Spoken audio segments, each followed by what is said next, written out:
How's it going, Beats. Taylor? What's Yeah, the up? beats. Welcome back. Another episode of the Fantasy Flyer. We got some new technology working with us this week, so trying out some new things, always trying to make the show better. Taylor, welcome back from your weekend getaway. Weekend getaway. Yeah, it was at a friend's wedding. It was a very, very good time. Still recovering from this cold that seems to not want to go away, or my son continues to give me these mutated versions of it, so who knows? Uh, Parents, the life of a parent. Yeah. Well, either way, we are back. Rather, I don't know. I wouldn't say lackluster. Teams are on buys for week 6. Our first set of buys. We're going into buy season. Gives us a little bit of time to chit chat about I guess, the more pertinent games, and then also chit chat against about the less pertinent games. But some rather big news over the last probably 36 hours in the league. I would say roughly 36 hours, both between the Cardinals, Panthers, and then today we get Carson Wentz news. And we'll start off with our usual news, injury notes, etc.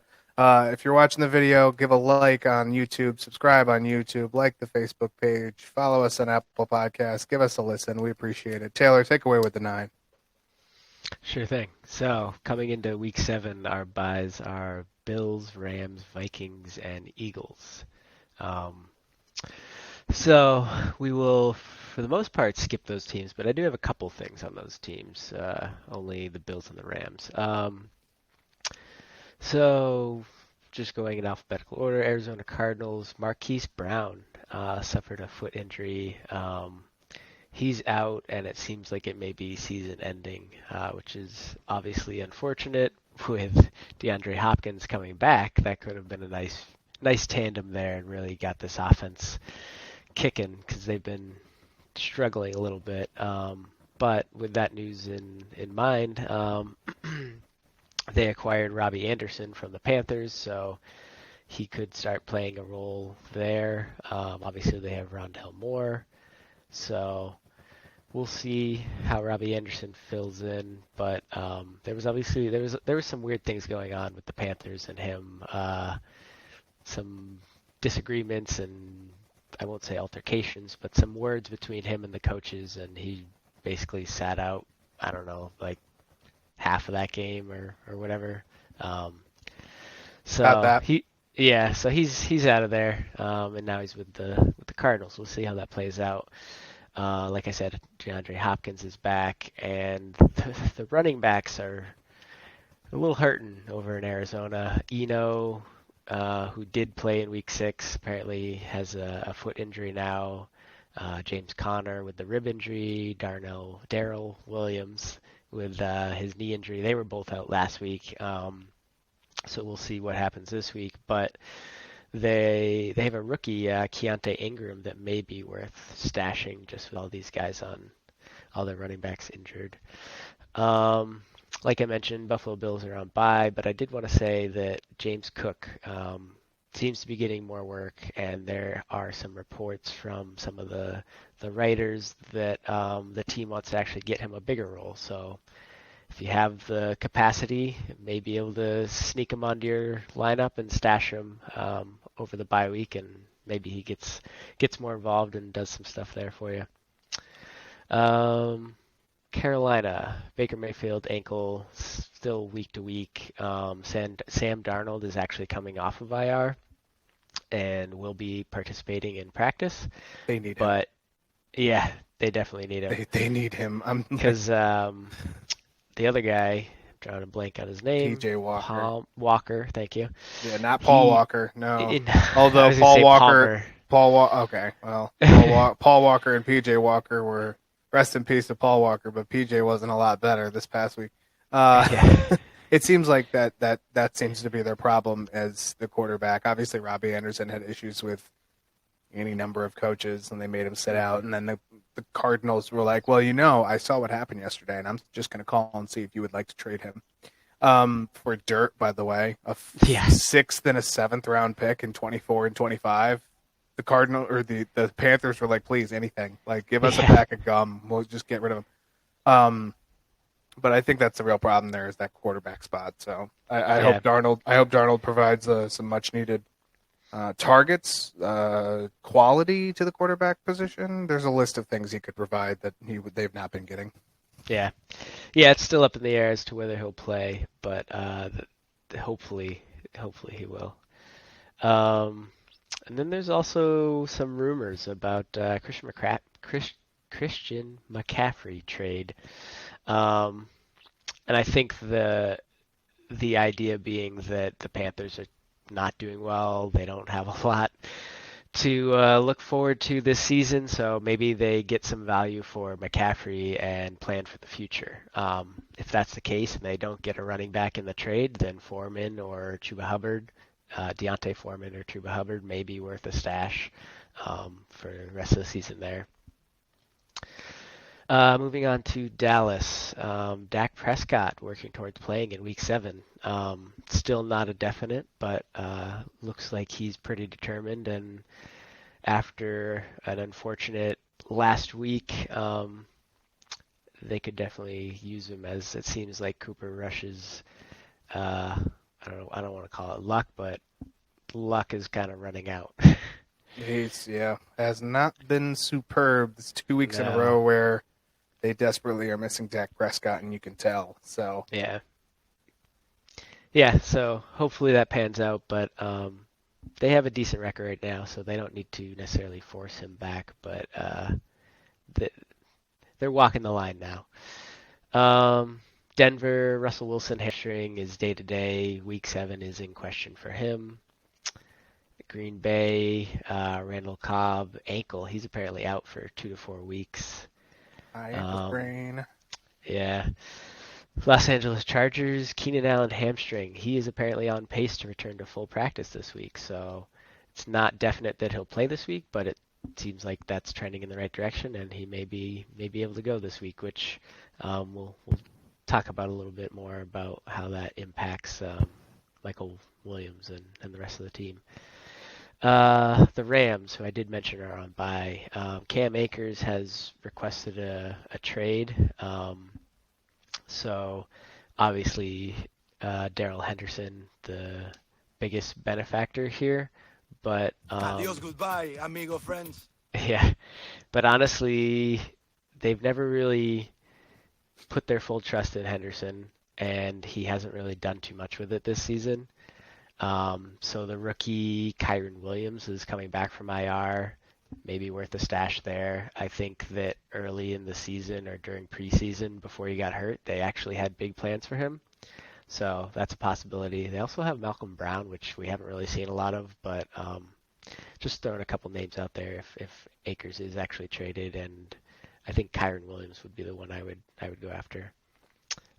Miami, Tua with his concussion issues is questionable still, but apparently he was cleared with the protocols last week. They were just playing it safe and sat him out, so he's prepping to start versus the Steelers in Week 7. We'll see if anything changes there. Pittsburgh, Pat Freiermuth, concussion, on track to increase workload in practices this week. Again, still questionable, but trending in the right direction. Kenny Pickett is still in the protocols, but is cleared for full practice.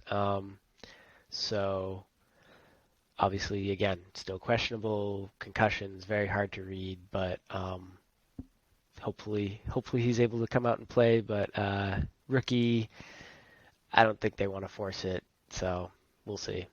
And then finally, as you, I don't know if you actually said this on the show, if we were just talking pre-show, but Carson Wentz, right ring finger, he is out, actually underwent surgery and will be sitting out for at least Week 7, but it seems like more like in the realm of 4 weeks or more. So they have already said that Taylor Heineke is most likely going to start. I mean, they have a rookie that they drafted, but I would imagine it's Taylor Heineke. I think Sam Howell Yes. is injured but coming back. I don't know Okay. the extent to it. I kind of expected Taylor Heineke to be the one who got the call anyway, based Yeah. on last year, where they were doing better. Yeah.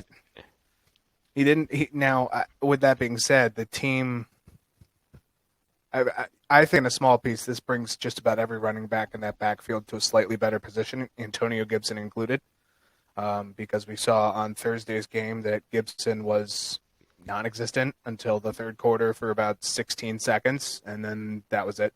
It was all Brian Robinson, and I don't know if that was I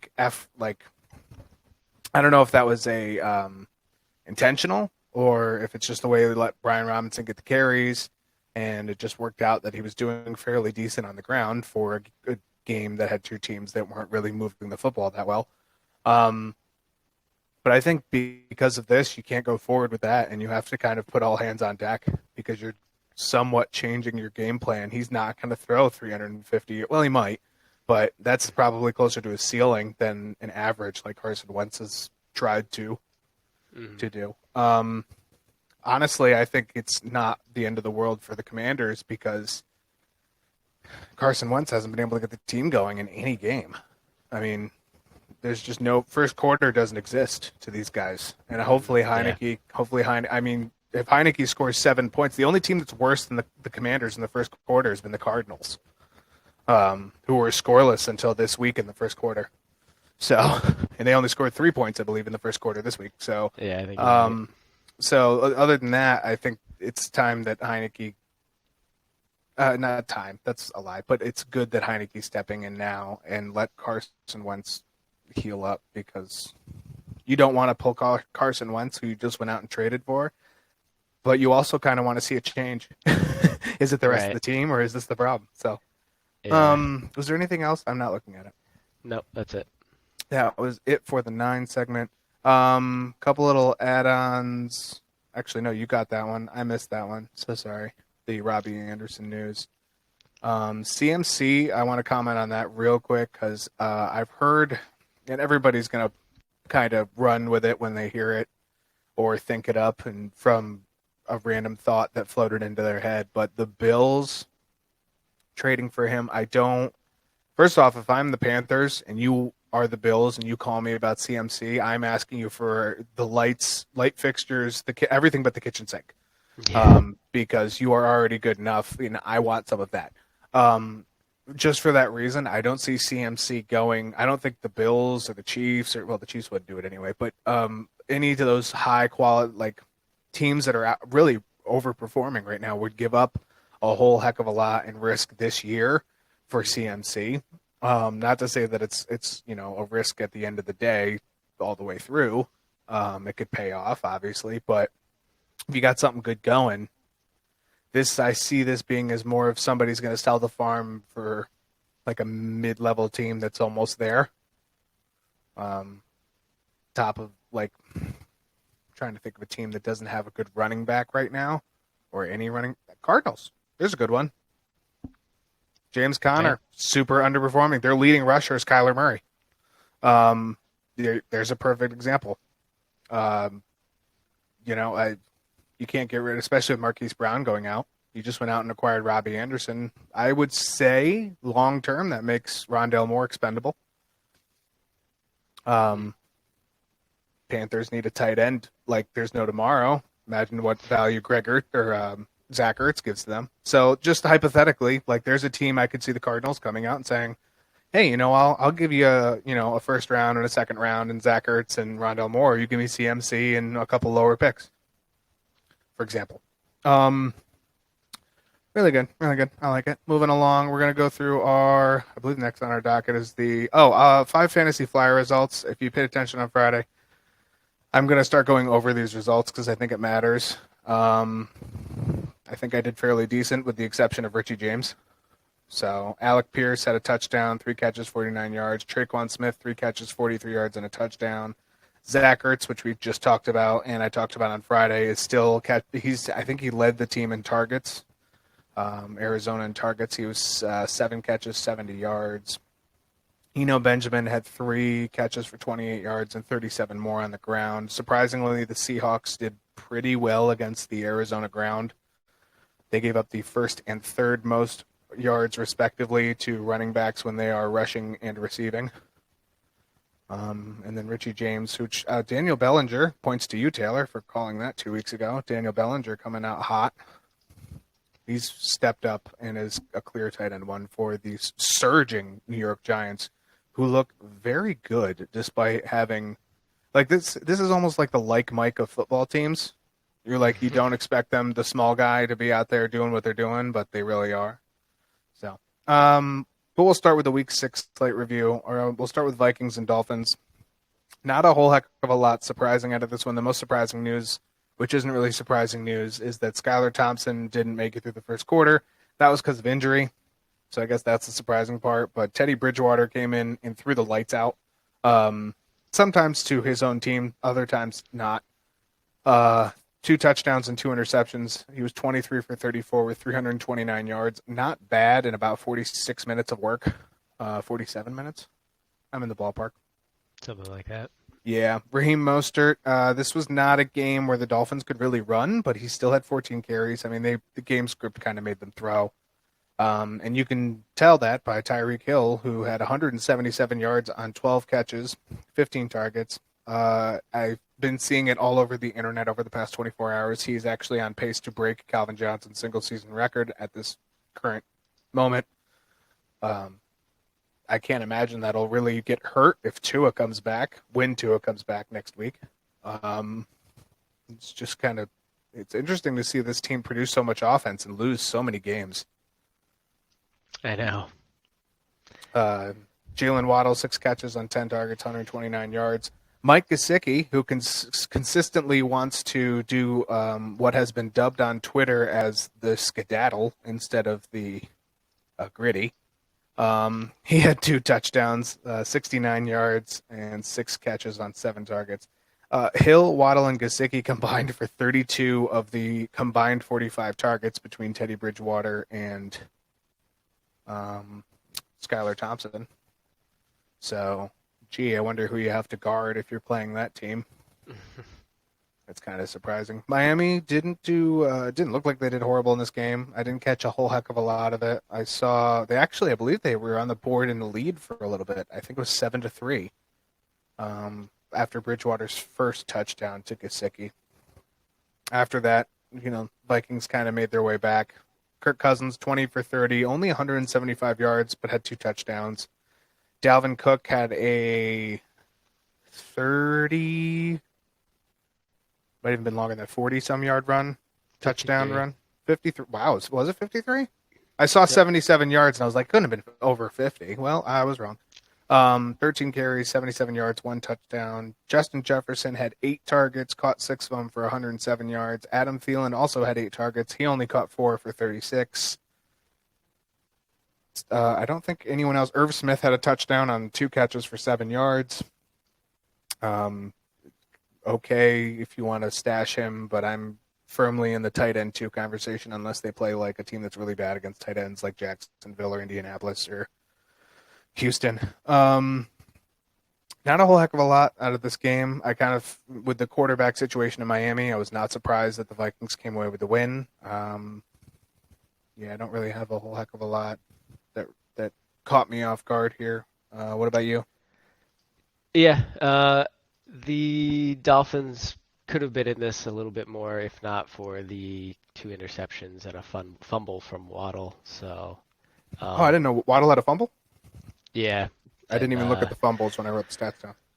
He did lose it. I don't actually know who recovered it, but yeah, the turnovers definitely hurt Miami. I mean, as we've seen with Tua, they have the pieces here. Tyreek with these insane yards, even Waddle 129 yards. Once they get Tua back, I expect better days are ahead, and they're 3-3, so they're not out of it. Right.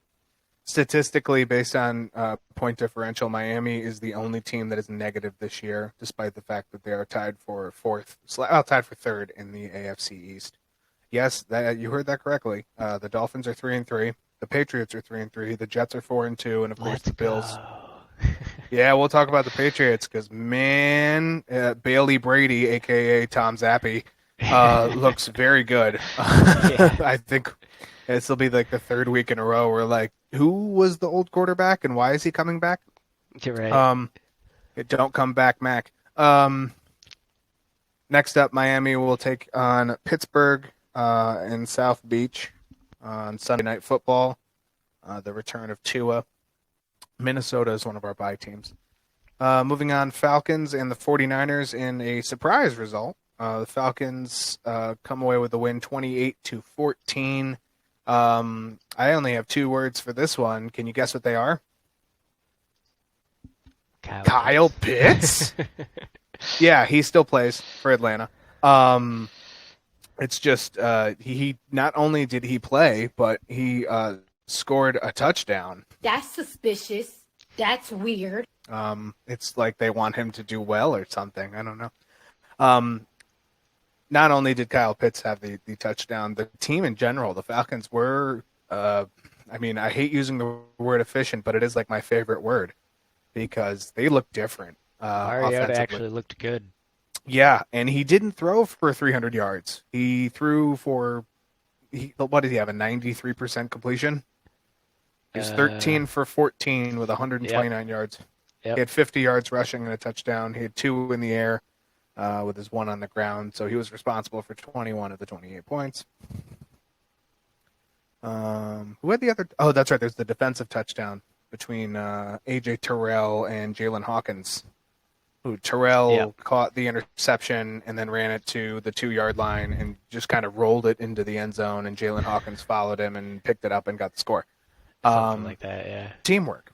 The defense really had everything going for it. If you bother the 49ers offense, their defense can get tired. I don't think they necessarily got tired this week. I don't think that was really the Falcons don't play with a big enough pace and big enough big play capability to really tire out a defense. But Jimmy Garoppolo looked exhausted.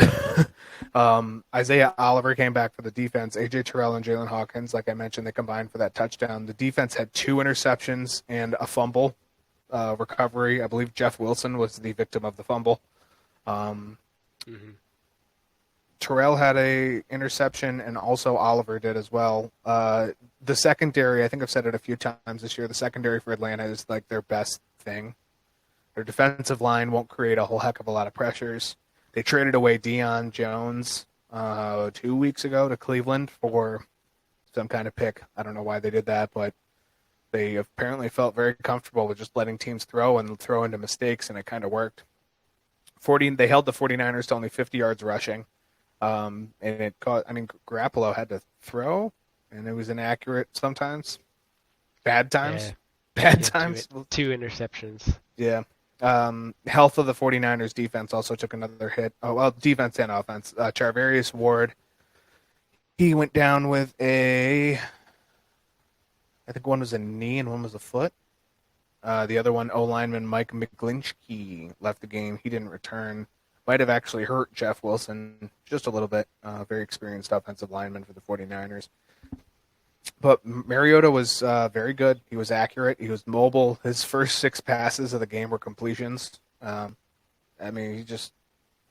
what you need from the Falcons team. And wouldn't you know it, here we sit. They're, 3-3? Yep. So, kind of a bad loss for the 49ers. I will say the 49ers were just on the road on the East Coast for 2 straight weeks. So the homesickness does matter a little bit when you're on the road that long, but unfortunately that's part of football. And Jimmy G should be impervious to that at this point. He was a journeyman under Tom Brady for a little bit. For San Francisco, Garoppolo, 29 for 42, which I believe is a season high in throwing attempts, if I'm not mistaken. Granted, he's only had 4 games.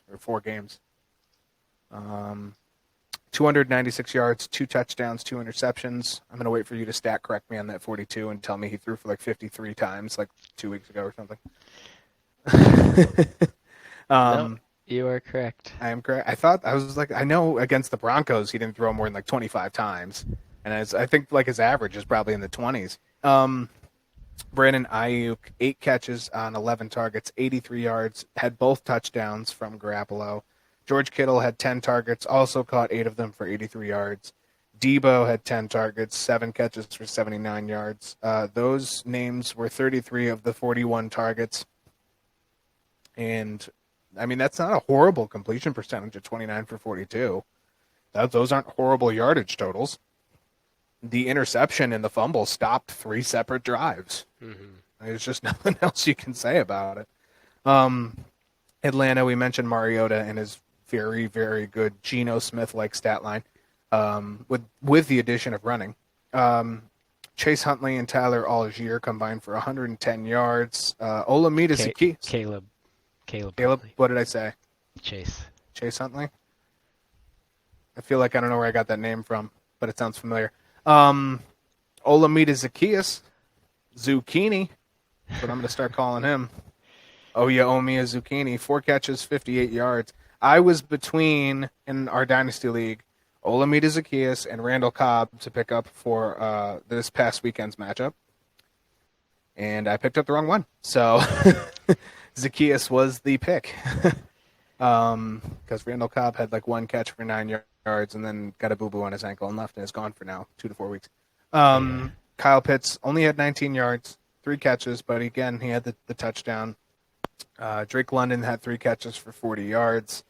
Not much of a passing. It was mostly rushing. I mean, there's 129 pass yards, 160 yards on the ground.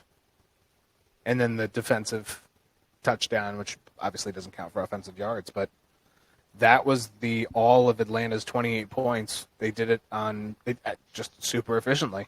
Like I said, that's not a word that I should use as much as I am with Atlanta, but I am. Atlanta travels to Cincinnati this week. San Francisco will host Kansas City, which is probably a good 8 o'clock Sunday night game, but instead it's a 4:30 Sunday afternoon game. So, anything else for you from this one? Nope, think you got it all. Basically the same deal as Miami. If San Francisco doesn't turn over the ball a bunch, this is more in their favor. It's at least probably, you can assume it's at least 21-21. Right. And then you got, Jimmy G in crunch time, I'll trust a lot more than Mariota, even with 13 for 14 in his back pocket. So, next up, we'll talk about your Patriots. 38-15 over the Cleveland Browns. The very first thing I wrote on our show plan is Zappe looks better than Jones. Definitely this year. I don't know about last year, but so far this year for sure. I mean, that's what progression gets you. That's what growth gets you. Something about the first 2 games. There was 2 games with Mac Jones, right? It was the 3rd game he got injured. Yeah, I'm pretty sure. Maybe even 4th game. The first, whatever it is, the first games, Mac Jones and this team couldn't. It looked like they were tripping over themselves. And Zappe doesn't make it look like that. He has, I don't know if it's going through progressions in a different manner. I mean, the opponents probably matter, right? But also to that point, one of them was, you had a direct correlation almost at the Packers game because Mac started and then Bailey finished. So I feel like Zappe looks a lot, or no, excuse me, that was Brian Hoyer who started. Yeah, I forgot about him. Because he's on IR and is not as good as Bailey Zappe. He just looks better. I don't know. As a Patriots fan, you have to be somewhat happy about them having not only the same record as the Dolphins, but looking a lot better, even though there's no Tua. Credit. Yeah, no, definitely. And they're actually getting they went after Devontae Parker. He hasn't been consistently involved, but he was involved this game. He was involved 2 games ago. Yep. So he definitely disappears, but the first 3 games he was not involved at all. So to have him start getting involved, and now Tyquan Thornton's back. He caught a touchdown. He caught and ran in a touchdown. Yeah. Did he? I didn't know he had the rushing. I knew he had the. They were trying to get him because he's so fast. They were trying to get him out of the backfield, just coming through with speed and trying to get around the corner. And he pulled it off one time. So, yeah, they are using the pieces they have in the way that they should be used. That includes Bailey Zappi. They're creating a game plan for him that works to his strengths, whatever those are. I don't know him as a college player, but I mean, he threw for 309 yards, no interceptions, 24 for 34, completed 24 of 34 attempts. Like, this is a very solid stat line, and he, after 1.5 weeks of working with the ones, seems to really be clicking. So, despite injuries, yeah, we're trending very much in the right direction. Yeah, there's something about that team. It's got some really good chemistry with Zappy there. Zappy, 24 for 39, 309 yards. I thought he had more than 2 touchdowns. I wrote 2. Is that right? One was to Hunter Henry. The other was Tyquan Thornton. Yes. Did Ramondre have one and I'm missing one? Ramondre had 2. Ramondre had 2, so it was Yeah. Ramondre that I'm missing. Okay, so that explains. So he had 2 on the ground. Ramondre Stevenson, 19 carries, 76 yards, 4 receptions for 15 yards, and he had the 2 touchdowns that I didn't write down. Hunter Henry, who I confidently told a family member on Friday night before I did our second show that I would take Evan Ingram over Hunter Henry. And Ingram didn't play bad, but Hunter Henry played better. 4 catches on 7 targets, 61 yards, 1 touchdown. Devontae Parker, 6 targets, 4 catches, 64 yards. I will say, when you brought up Devontae Parker, last week he was not as involved as he was 2 weeks ago or this week. Last week, Jacoby Myers also had like 13 targets. Mm-hmm. Myers had 4 targets and caught all 4 of them for 60 yards. Jonnu Smith, 2 catches on 2 targets, 61 yards. One was like a 53-yard. The defense forgot about him play. Mm-hmm. Yeah, that's fine. If Zappy can point those out, man, let me tell you, he's doing something that's. I mean, it happened twice though, and it was both the tight ends. There was that one to Jonnu, and then the touchdown pass to Hunter Henry, which was like 38 yards or 36 yards or something like that, and there was nobody on his side of the field. Yeah, he definitely took advantage of those opportunities. I can't remember who it was, if it was Henry or Jonnu. I think it was Henry. He basically just like turned somebody around on his route. They slipped, and then he was just completely open for the touchdown. So yeah, I think that was the 31-yarder. Dang, good for Hunter Henry. Good to see him producing again, because he hasn't been quite as depended upon like he was last year. But I think that's better for the team. Yeah, he's always been more of, at least for New England, more of a boomer bust sort of. If he gets a touchdown, then he has a great week. If he doesn't, then he's just getting a couple of catches. But yeah, I mean, 7 targets. He had the most targets on the team behind Devontae Parker, who had 6. I would still say Myers is probably the number 1. Yeah. But once they got things going, and especially in the second half, I mean, not that they didn't do anything in the first half, Parker was more involved in the second half. Yeah.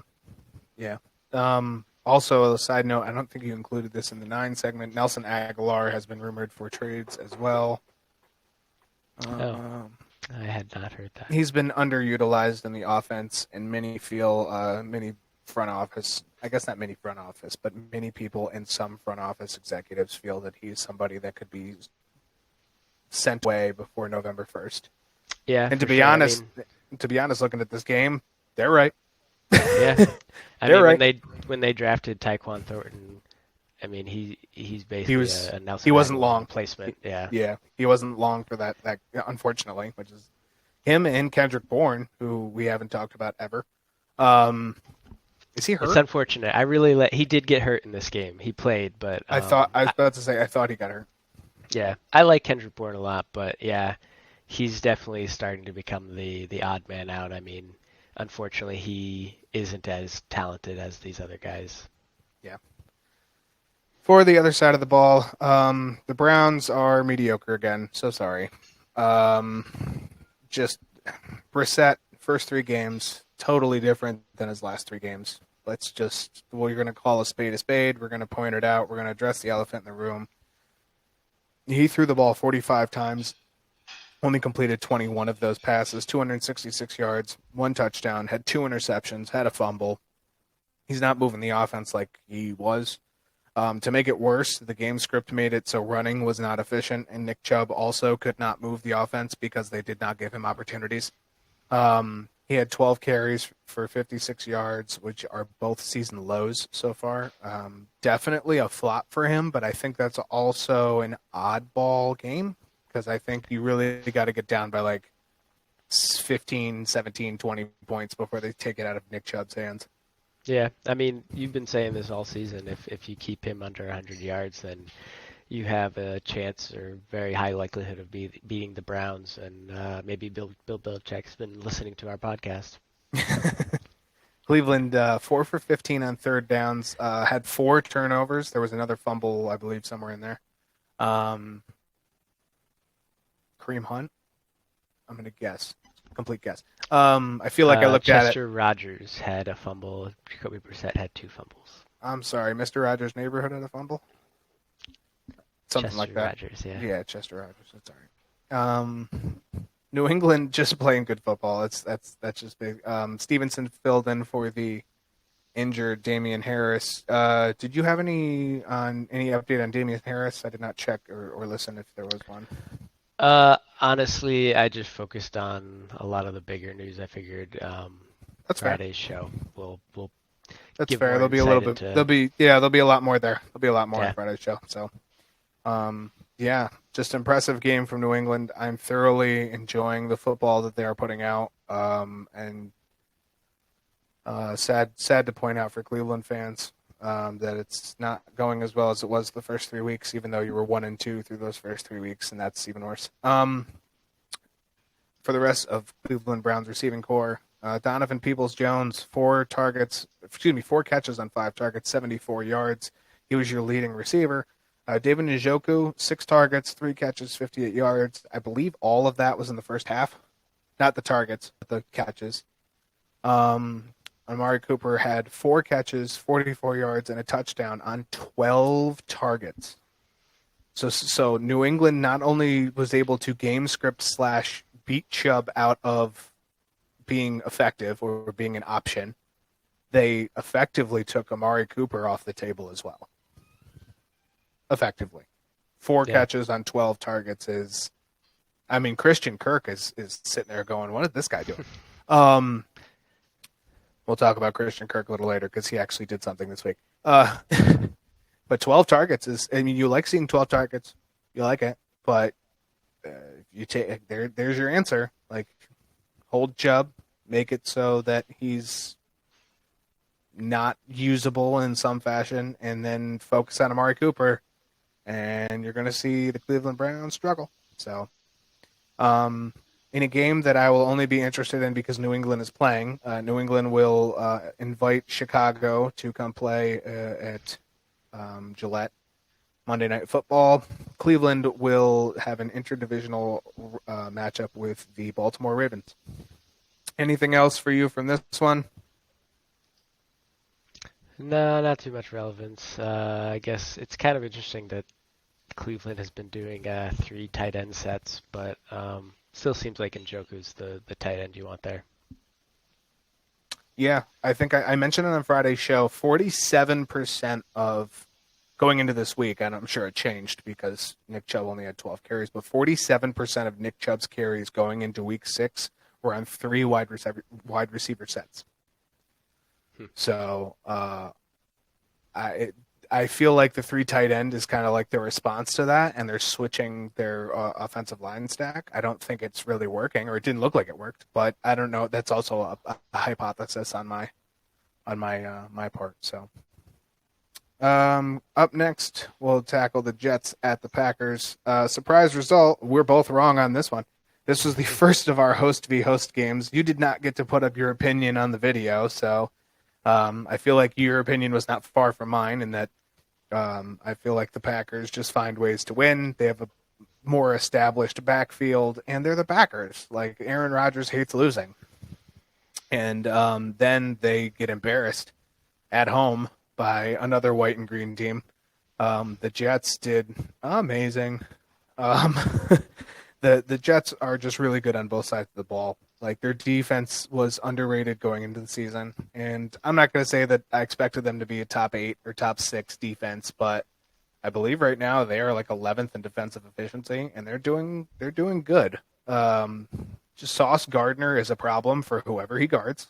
Mm-hmm. I think I put it up in the chat on Sunday during the game. I said Sauce Gardner is really good. He would have had a pick six in this game, and I think it got called back because it just skimmed the ground.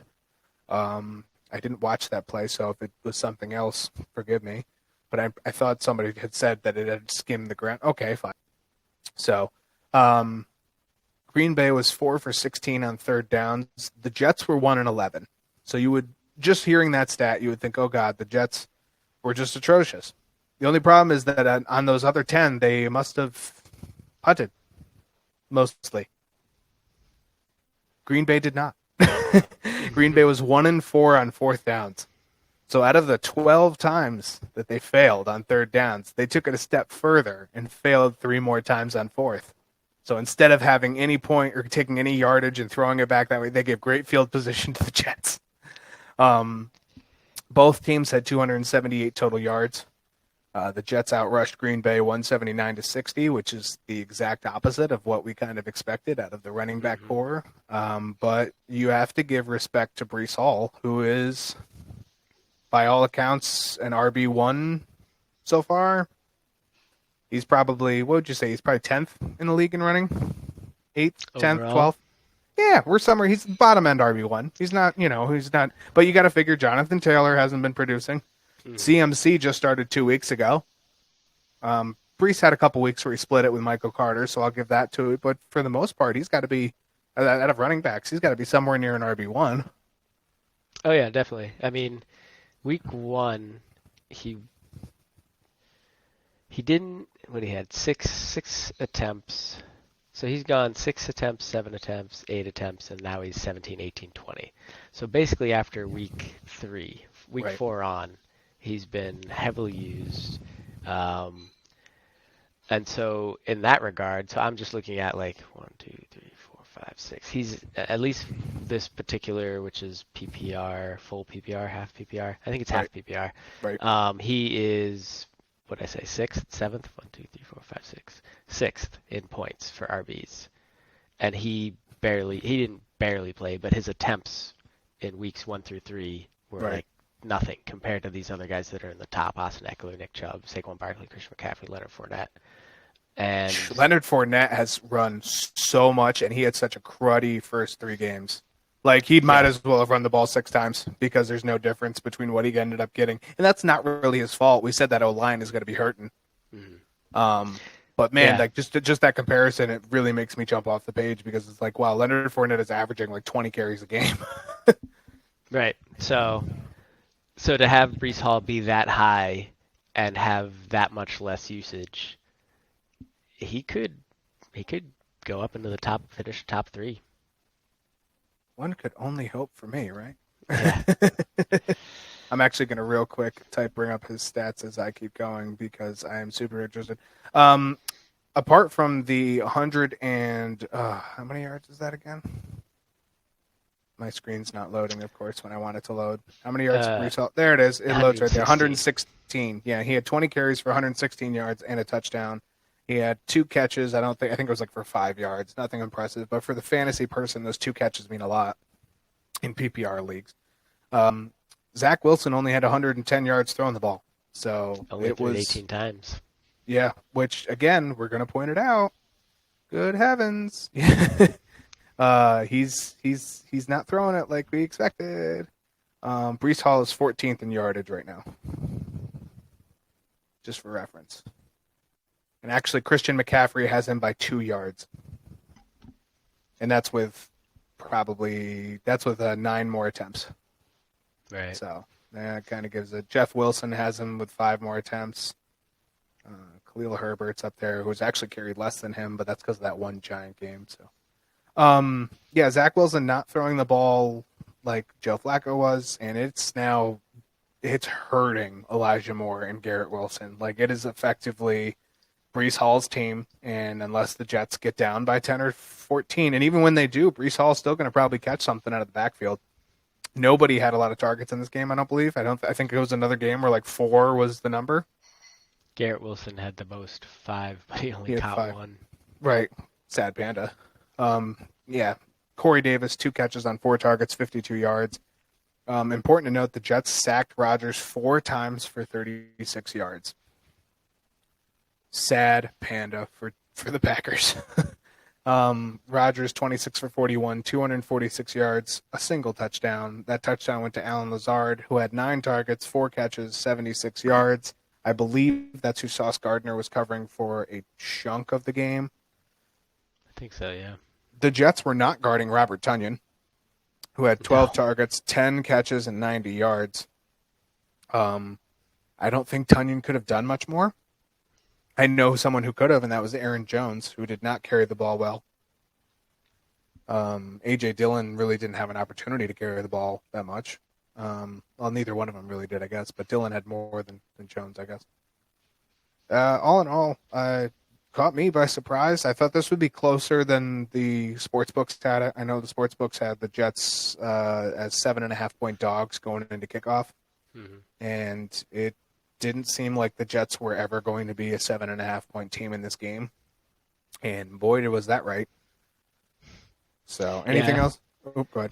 First half was just horrendous on both sides, and then the second half, the Jets turned it on. I mean, it's crazy to see a Rodgers team be not putting up points like this, but they don't have. That is a disgusting act. They're really hurting without Devontae Adams. They need that stretcher. And Matt LaFleur and Aaron Rodgers can hear you. So this is a growing pain. We've said this about probably 5 teams, and there are actually teams coming on the light side of the growing pain. I don't want to say that this is going to be an easy one to get to the other side of, because Aaron Rodgers seems to be a stubborn bastard. For good reason. He's seen success with what he's had. It's not to say that he's wrong in any way, or you can run the team, and he's definitely obviously a Hall of Fame quarterback. But everybody's got to kind of meet in the middle, and the first person to meet in the middle was Romeo Doubs. You just flat out saw it. It almost seems like over the last 2 games, Robert Tonyan is starting to come back towards the game plan a little bit, and the passing offense is where it needs to happen. I mean, 26 for 41 isn't exactly Rodgers-like, so I would expect 80% or so completion, 75 to 80. He overthrew on a 4th down play, one of the turnover on downs. He overthrew Romeo Doubs by like 6-8 yards. Wasn't really pressured. Just not Rodgers that we know. So, Green Bay will travel to Washington to take on the Commanders. I like their chances there against Taylor Heineke. But then again, I picked the Packers in this one too, and they surprised me. So who knows? And the Jets will travel to the Mile High City to take on the Broncos. Was there anything else you had to add? I feel like I cut you off. I'm sorry. Nope. No. I said what I wanted to say. Okay, cool. Moving on, Jaguars and the Colts. I didn't put up the final score of this game, and I should have. I believe it was 34-27 in favor of the Colts. It was, yes, 34-27. Because the Colts looked like a good football team. Oh my God, it's so weird. This was more of a back and forth kind of game, especially towards the end. Indiana's O-line, Indianapolis's O-line, was very respectable. I don't think Matt Ryan had a fumble. No, I think he had one fumble, but it was recovered. Am I seeing that right? I do not see that. You don't see one? I see Kylan Granson and Nick Cross with fumbles. Nick Cross had a fumble? He's on defense, isn't he? How'd that happen? Anyway, moving along. I didn't just, it is what it is. Yeah, that is weird. Matt Ryan, there was no Jonathan Taylor, no Nyheim Hines in this one. Very surprised that Jonathan Taylor is not back yet. That's, I think, a little concerning for me. It almost guarantees he's going to regress hard this year from last year's stats. Yeah, I left him in my lineup thinking he was going to play, and I did not check on Sunday. This man failed. Especially on a huge Deion Jackson week. Oh my God, he was the RB2. RB2. Man, you missed out on a bad one. Oh yeah, Because I there's know he's on your 30 bench. And I points know. right there on my bench. Yep. It happens. Well, hey, if it makes you feel any better, I didn't play Matt Ryan because I got sick and tired of his 15-point stinkers. And what happens this week? This man throws for 58 times. It was his third most passes that he has taken, that he's made in his career in a game. No interceptions, 3 touchdowns. 389 yards. He was the QB2 on the week. Those two would have made it would have been a football dream for you and me, if only, right? Mm-hmm. I actually would have been close to the 300 club in our dynasty league had I done that. So, it is what it is. I still got the win, so I don't care. Also, spoiler alert: I got the win because I was playing against Nick Chubb and PJ Walker, who just combined for 13 points. Yeah. It was not good. But yeah, Matt Ryan and this team, woo-wee. The O-line improved. They had limited pressures, allowed Matty Ice so much time in the pocket. And we can call him Matty Ice after this performance because he returned a little bit to his old ways. Ryan just threw it a billion times because of that, because he could stand in the pocket for literally 4 seconds. Like, I don't know what happened to the Jacksonville defensive line from what was week 2 and week 3. And even in the matchup against the Eagles, they were able to kind of get through, similar to the way the Cowboys kind of did for a little bit. But you put in Deion Jackson, who is catching the ball a bajillion times out of the backfield.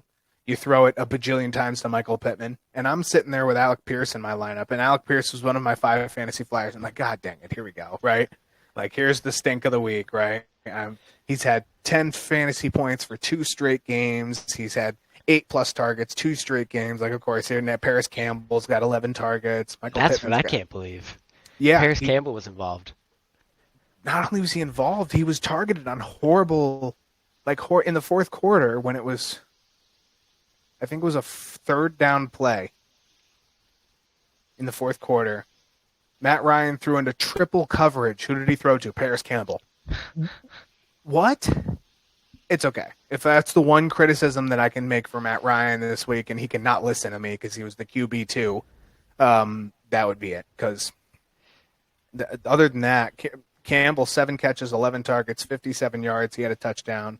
Michael Pittman had 13 catches on 16 targets, 134 yards. The only thing missing was a touchdown. He caught literally almost everything that Matt Ryan threw at him. The aforementioned Deion Jackson, 12 carries, 42 yards, touchdown on the ground. He had 10 catches for 79 yards. I think the only running back who got more targets than him this week was Austin Eckler. How many did Jackson have? Did he actually hit? Last I checked, he was at 14. No, he didn't have 14. What am I thinking of? 14 what? Targets. I don't think that's not Jackson him. had 10. Yeah, he caught all 10. I was starting to think he was closer to 100%. Still, 10 catches on 10 targets, 79 yards. Alec Pierce, then of course it gets tied, right? You get tied in the ball game, and I'm sitting there thinking, Alec Pierce got a stinker. He's got 2 catches and I think it was 17 or 18 yards. I'm like, yeah, this is over. This sucks. Like, I got to play Alec Pierce now, but I can't because this is what's going to happen. And then Matt Ryan loads up a bomb, a 32-yarder to Alec Pierce with under a minute to go, and it's the game-winning touchdown. And the play was worth 10 fantasy points to me, and he puts up a 14. And I'm like, all right, victory for the fantasy flyer.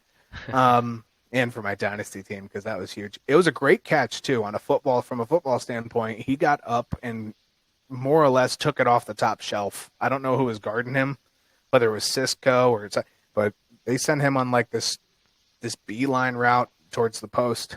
And Matt Ryan threw it up there and placed it perfectly, and Alec Pierce went up and got it. So, all in all, again, fantastic game to watch. For all of the Thursday night games, I've said I would hate to spend $200 on a ticket for. I don't think whether you were a fan of either team, you were super disappointed in the outcome of this because it was a great football game. On the other side, Trevor Lawrence did not throw it quite as much as Matt Ryan, but he was accurate as all hell. They also ran the ball more and were more successful at it, averaging 7.4 yards per carry. I would say this is still a giant step forward for Jacksonville from the last 2 weeks. I would say they were never really out of this game until that touchdown, at which point I think they were down to like a timeout, maybe. Might not even have that. Lawrence was 20 for 22, 165 yards and a touchdown. Travis Etienne, 10 carries, 86 yards, 2 receptions, 22 yards. For those of you who feel like dusting off your football encyclopedia from 2 drafts ago, JaMychal Hasty had 3 carries, 57 yards, and a touchdown from out of nowhere. Zay Jones was 5 catches, 5 targets, 42 yards. Evan Ingram was 5 catches on 6 targets. I put 42 yards again, but that's wrong. I feel like it's 40. Christian Kirk, 4 catches on 5 targets, 24 yards. He did have a touchdown. And I think the important thing here is that ball, that's very evenly spread. 5, 6, and 5 targets between those guys. There was no Marvin Jones this week. He was ruled out, which was my reason for needing a Randall Cobb or Olamide Zaccheaus desperation pick. But Christian Kirk seems to it seems like they've kind of balanced it, I guess. Christian Kirk isn't quite the blow away our wide receiver 1 that we expected. But he's still serviceable, as are probably the other 2 names that I mentioned. I don't hate playing Evan Ingram. I never will. I think at this point he's garnered quite a few. He had 10 targets last week, I think. So I don't hate Jacksonville at all for this game. I feel like they came out and did some things right. Jacksonville will host the New York Football Giants, which is a tougher matchup than it would seem if I had told you that in week 1. And Indiana will travel to Nissan Stadium in Tennessee. Oh, my man lost. I wonder how long that's been happening. An error occurred. Please try again later. Well, good heavens. He can't seem to join. Well, you know what? We're going to use this as an opportunity to take a break. I don't think Taylor's going to be able to comment on this game, but it's the way stuff works. So That is a disgusting act. we'll play it like that. So, yeah, we're going to come back. We'll do part 2 of the rest of this. We'll go over the rest of week 6 slate and go through some name game. And then we'll also have ourselves the rest of the host v host results. So we'll see you on the other side.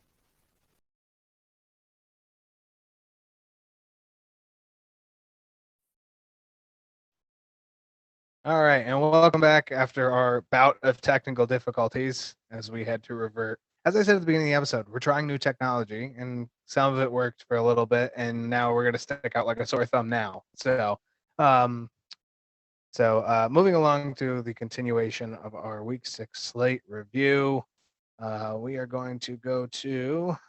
I have to now go to the next game because I scrolled to the wrong portion. Bengals and the Saints. Bengals win this game 30-26. Cincinnati comes from behind to win this one. Cincinnati kind of turned it up in the second half. 3 or 4 drives were for scores, 2 touchdowns and a field goal. The 4th drive was a kneel to end the game. Big takeaway for me, Jamar Chase is back. Gotta love seeing that. It was only a matter of time until he returned to his elite status. Joe Mixon had I put good game, but I'd say above decent would be the only way, fantasy-wise specifically.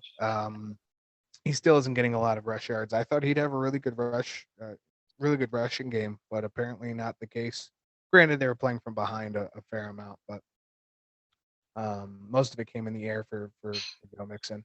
Cincinnati seems to do well without pressure. New Orleans is one of the bottom 5 teams when it comes to blitzing, so it's not really a surprise that Cincinnati had a little bit more time this week. It's kind of easy to see why Burrow and the Bengals could pass effectively.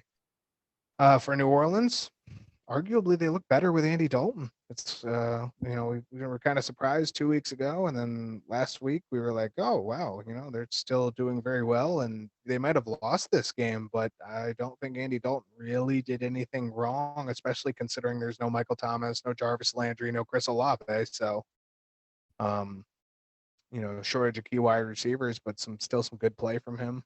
Marquez Callaway, Traquan Smith, one of the fantasy flyers, and Alvin Kamara stepped up nicely. Some creative play calling for New Orleans has benefited them. Shout out to Rashim Shaheed with his jet sweep 44-yard touchdown. Very creative. Yeah. The biggest thing, although they did look pretty decent with Dalton, his completion percentage was almost 50%, little over. Yeah, it wasn't as ideal as you'd want. Dalton was 17 for 32, 162 yards and a touchdown. We saw a lot of sub 200-yard quarterbacks in week 6, which is super interesting. Mariota, Dalton, Trevor Lawrence, Carson Wentz. I feel like there's at least 2 more that I'm missing who had less than Daniel Jones, but that's a household name for under 200 yards. Can't count the Pittsburgh quarterbacks because they kind of split time. So Geno Smith had less than 200 yards. So Yep. Yeah, just Russ. did he? I didn't see the stat line for us. Did he? Yeah, he did. Wow, that's right, because he only had 15 yards in the second half in overtime. So yeah, he definitely did. But yeah, good to see. It was a good game for Cincinnati. Big win, I think, that they needed to, especially with Baltimore and the way that they've played the last 3 weeks. Cleveland, who's fallen from the ceiling. It's good to see Cincinnati step up. Burrow, 28 for 37, had 300 yards on the dot, 3 touchdowns, 2 of them to Jamar Chase, who was 7 for 10 targets, 7 catches, 10 targets, 132 yards, including a 60-yarder to seal the game in the 4th. Joe Mixon, 8 carries, 45 yards, 4 catches on 5 targets for 23 yards, had a receiving touchdown.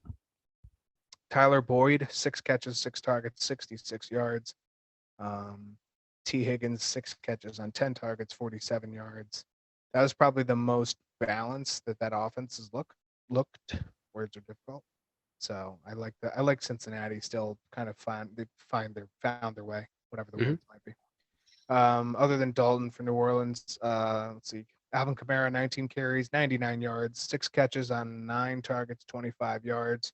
Traquan Smith, 3 catches on 3 targets, 43 yards, and 1 touchdown. I believe, other than Kamara, Juwan Johnson had the most targets at 7. He had 6. Marquez Callaway had 7 targets. There it is. Okay, so Callaway had 7 targets. New Orleans will be our Thursday night football matchup, which we will briefly talk about in a little bit. They are taking on Arizona. Cincinnati will travel to Atlanta to take on the Falcons, who need a bit of magic from this weekend. Anything else from you? No, pretty straightforward.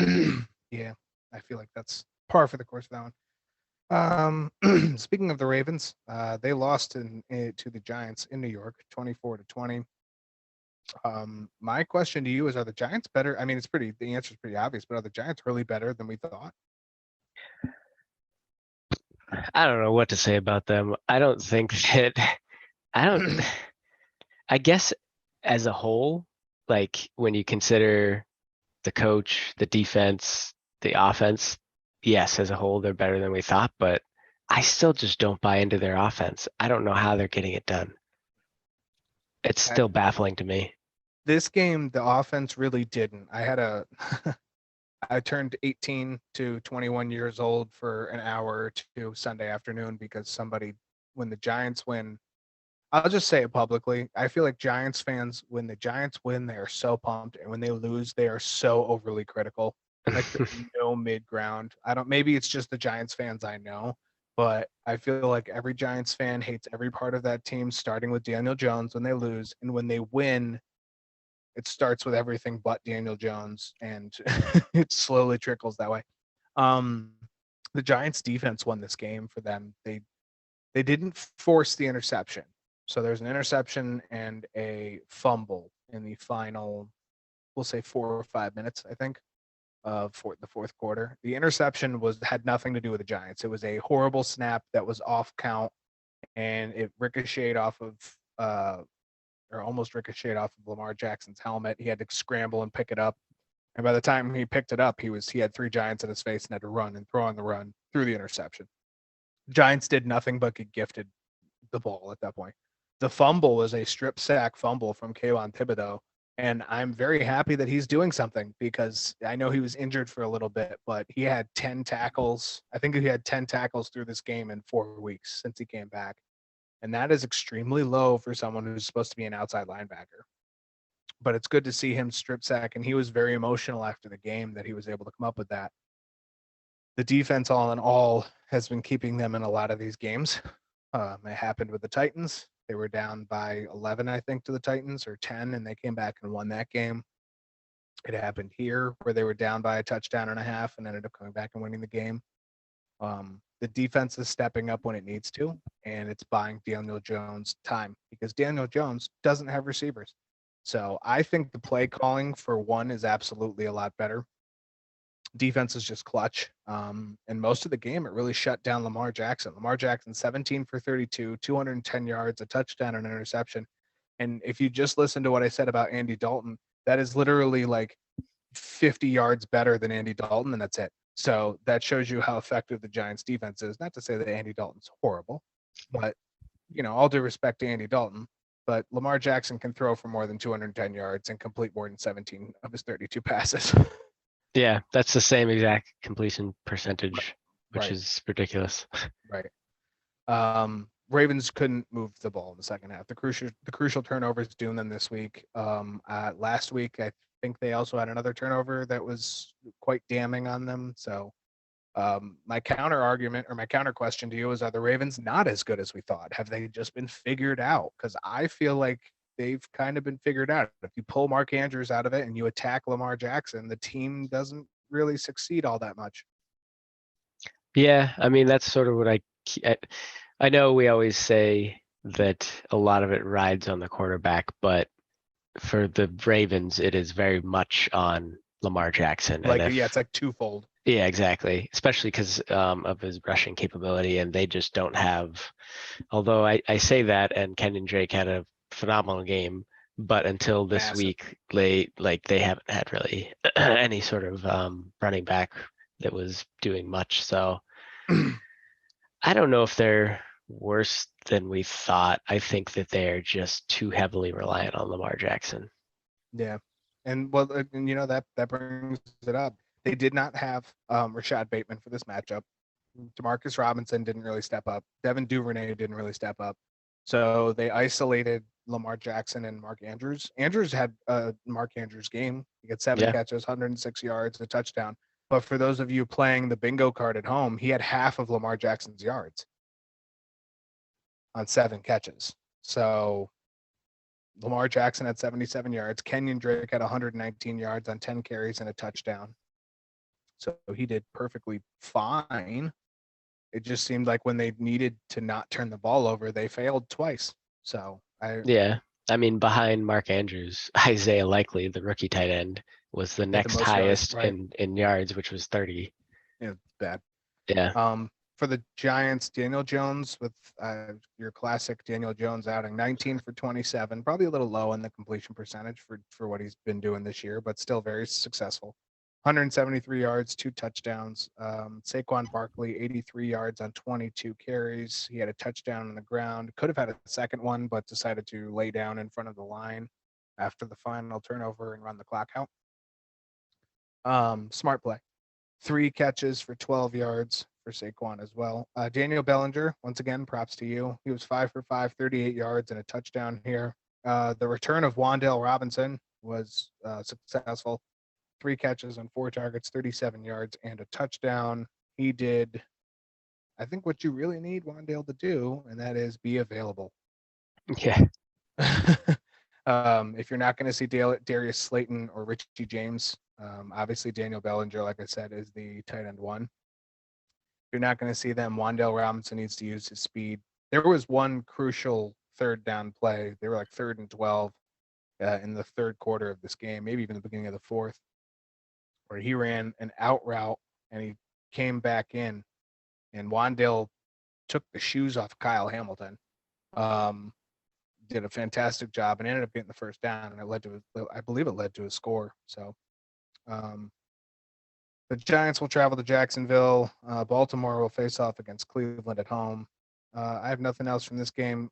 A very good, Giants are second in the NFC East after the Cowboys loss. I am fully behind the Giants, surprising everybody and making the playoffs. Right now, all 3 of those teams I just mentioned are currently in the NFC playoff picture.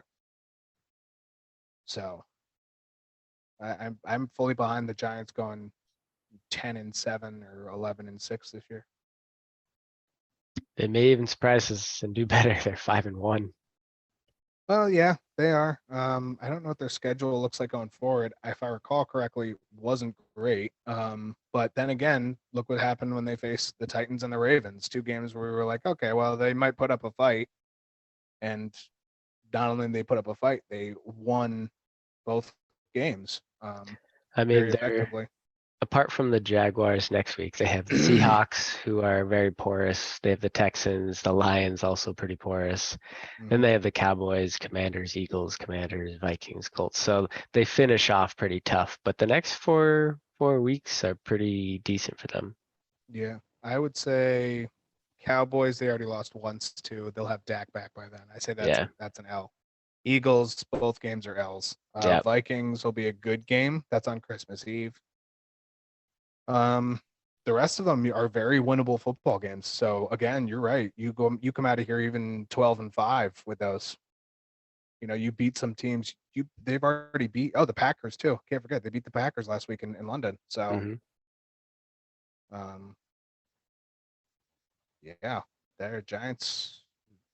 I don't sleep on them. That's what I'm going to say right now. Next game, Buccaneers at Steelers. This one was, I said it on Friday's show. This one kind of has all eyes on Kenny Pickett, and Kenny Pickett was hurt in the second quarter. He got a concussion. He left, didn't return.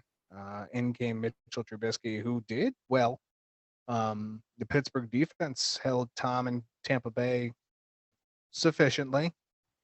Leonard Fournette had a subpar game on the ground again and was therefore made up in the air, and that's fine. Najee Harris, he found the end zone. He did it in the air, wasn't on the ground, but he found the end zone. Hasn't had a great year. Are you dropping your guard a bit on Najee Harris? He continues to have these flops for us. I feel like he's flop candidate every week. Yeah. I definitely. I don't know that it turns around for him. He's not even getting. Yeah, he's just not getting the same usage. And I mean, his efficiency wasn't great last season, but it's definitely not great this season. I would hope for a good week and then potentially try to trade away on a high. I don't see this turning around for him. Yeah, I don't. I'm losing a little faith in it too. I like Najee. His efficiency is rearing its ugly head. 14 carries on 42 yards this week. No bueno. No. And the crazy thing is they had like 8 different rushers in this game. Wow. Like Kenny Pickett rushed, Chase Claypool, Deontay Johnson, Mitchell Trubisky, Jalen Warren, George Pickens, Steve Sims. Yeah, they had a ton of different people getting involved in the rushing game, which was a little funky. I've never seen that from them. Wow. Did not notice all that many people rushed. It didn't produce a lot either, which is the sad No. part. Yeah. But Chase Claypool had a breakout game. I think we both added into our waiver wire. Deontay Johnson, on the other hand, is fading kind of into like wide receiver 3 territory. Like I think during the name game, we'll probably play a little bit with Deontay Johnson because Deontay Johnson, he's not been very popular. Apparently, he's not been popular in the past game, or he's not popular in the locker room. Word came out today that him and Trubisky got into a fight, some sort of verbal altercation during halftime of the game. against the Jets, and that led to Pickett being played. I don't know the truth to that, but that's the report that came out. For Tampa Bay, let another one slip. You take you beat the Falcons last week to take the lead, and then you give this one away when the Falcons beat the 49ers. Brady 25 for 40, 243 yards and a touchdown. Leonard Fournette 21 carries that got him 63 yards, 6 for 6 in the air, 38 yards and a touchdown. He's a foundation piece for this pass game, and I don't know why the first 3 games they didn't do it, but I think they're realizing that that's what helped them last year. So Chris Godwin, 6 catches on 12 targets, 95 yards. 12 targets led the team by a mile. I had him pegged for a pretty good game, and I think 2 or 3 more of those targets would have helped if he caught him. Mike Evans, 4 catches, 4 targets, 42 yards. Flop? Yeah. Yeah, I gotta say a flop for Mike Evans. You expect a little more than 8.2 points from someone who's your 1A.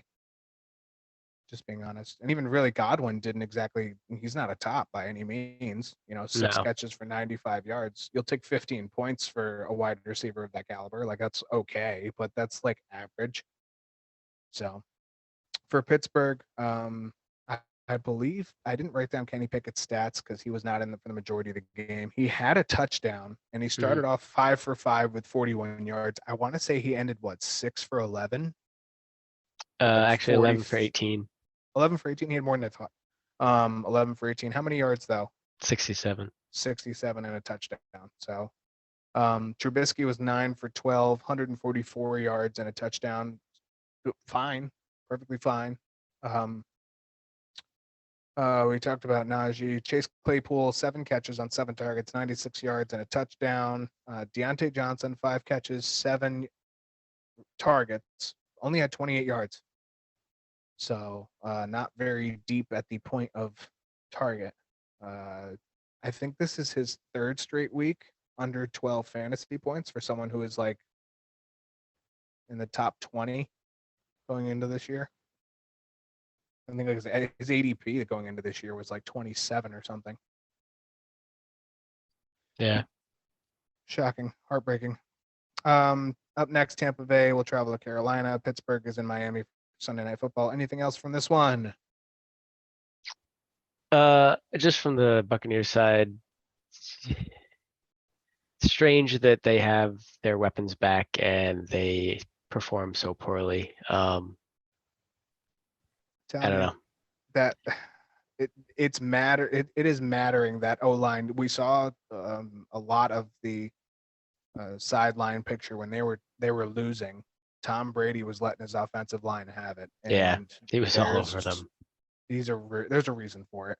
Not to say that he could be, he forced a couple throws. I know specifically I watched a forced pass to Chris Godwin in a very heavy zone.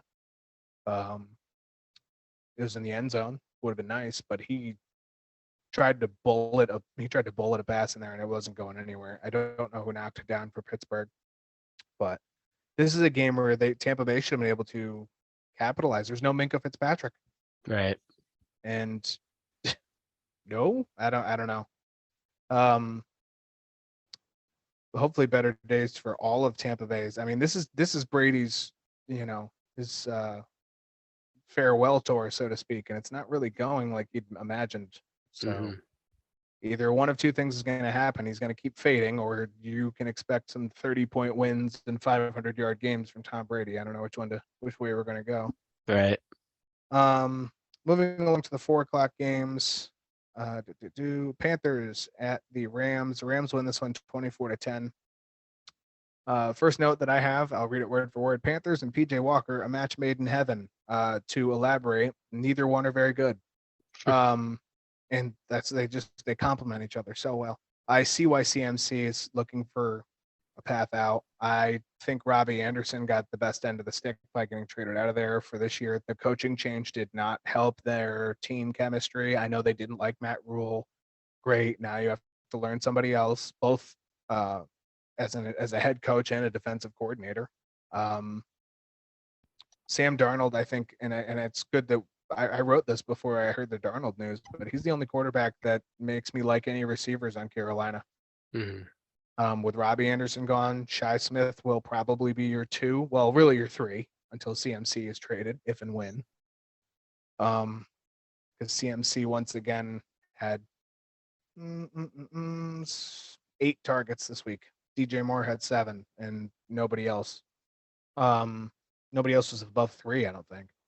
No. So Ian Thomas, I think, had 3 catches. We 2. haven't heard from 2. Yeah, we haven't heard from him all year.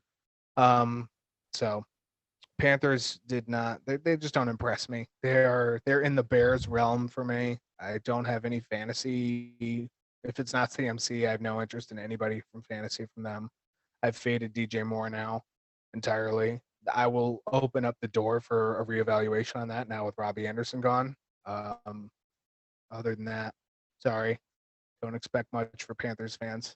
For the other side, the Rams O line will they lost Joe Noteboom,